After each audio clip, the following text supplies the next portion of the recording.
the start of your very wonderful evening. May surprise visit ka. Surprise ka, galing. Okay. Well, we got a lot of fans who's right here. And we have very special messages coming from very special people. So nakuha ko natin sila ngayon. Isa-isa. 18th birthday pa rin. Sinasabi ko na, hindi ko hindi ko 28th birthday. Ang dami na ba sa 25 wishes? Wow! Ang dami! Ganun karami. So let's have this.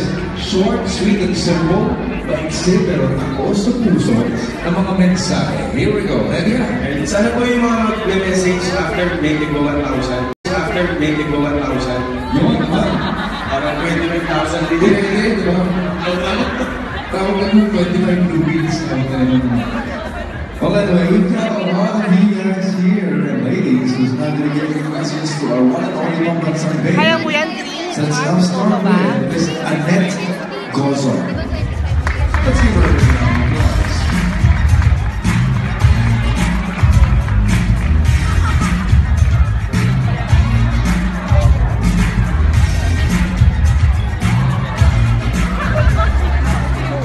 Well, pwede tayo kami so mabilis na ito maiklit. Alden, alam ko naman na tuloy-tuloy na talaga yung pouring out ng blessings sa buhay mo. So my only wish for you is like what you said kanina. Sana mabigyan ka ng discerning heart so you will know God's purpose and will for you. And of course, my wish for you is to deepen your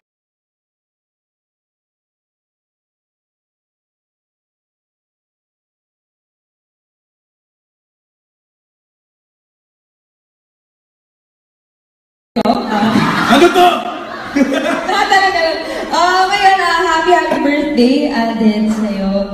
And ako naman, alam mo naman yung mga bagay na gusto kong sabihin, na alam mo naman yung mga bagay na para sa ating dalawa talaga yung mga pangarap sa buhay ko, ano yung mga gusto mong gawin, sana magawa mo. And syempre, sana magkaroon ka ng time sa sarili mo, sana minsan matuto kang mag-break sa trabaho, sa ginagawa mo para mabigyan ng oras sa sarili mo, yung mga kaibigan mo. Sana palagi kang masaya. And nandito lang ako for you. Happy birthday. Thank you, Miss Min.